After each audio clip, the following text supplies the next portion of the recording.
দর্শক, আপনারা এই মুহূর্তে দেখতে পাচ্ছেন কোটালীপাড়া উপজেলা শিল্পকলার সামনে আমাদের কোটালীপাড়ার বিভিন্ন বিভিন্ন জায়গা থেকে এই যে অবৈধ চায়না জালগুলো জব্দ করা হয়েছে। এই চায়না জালগুলো এখন ধ্বংস করা হচ্ছে। তো এখানে উপস্থিত আছে কোটালীপাড়া উপজেলা সিনিয়র মৎস্য কর্মকর্তা জনাব শাহজাহান, উপজেলা নির্বাহী কর্মকর্তা জনাব সাগুপ্তা হক। তো আমরা এখন দেখব যে এখানে এই অনেক অবৈধ চায়না জাল আটককৃত, এগুলো এখন ধ্বংস করা হচ্ছে।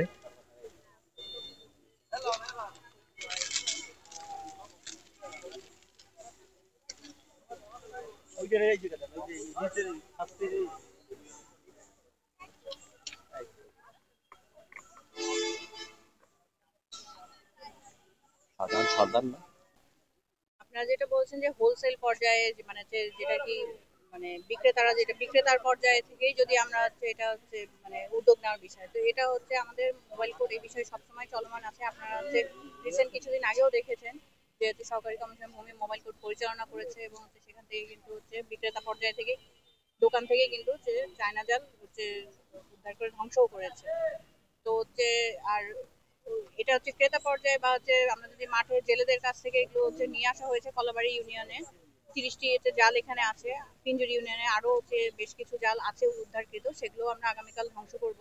তো এই যে আমরা যেটা হচ্ছে মানে খালবিল থেকে যেটা নিয়ে আসছি, এটা মূলত হচ্ছে দেশীয় পর্যায়ে মানে দেশীয় যে মাছ এবং হচ্ছে জলজ প্রজাতি যেগুলো আছে বিশেষ করে মিঠা পানির মাছের প্রজাতিগুলোকে সংরক্ষণ করার উদ্দেশ্যে এই জ্বালানোটা কিন্তু হচ্ছে সচেতনতা তৈরি করার জন্য।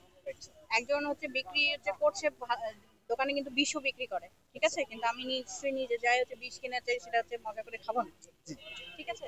তো হচ্ছে এই জ্বালানোটা হলো হচ্ছে সচেতনতার উদ্দেশ্যে আমাদের মাছ আমাদেরকেই সংরক্ষণ করতে হবে, বাইরের কেউ আসে কিন্তু সংরক্ষণ করে দিবে না।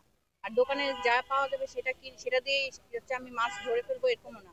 মৎস্য অধিদপ্তর থেকে কিন্তু বারবারই বলা হচ্ছে যে হচ্ছে চায়না জাল ব্যবহার করা যাবে না, এটা আমাদের দেশীয় প্রজাতিগুলোকে ধ্বংস করে ফেলছে।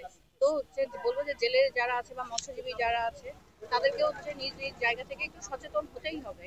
তাহলে তো প্রজাতি এই মাছগুলো আমরা হচ্ছে আর পাবো না কিছুদিন পরে, 2 4 5 বছর পরে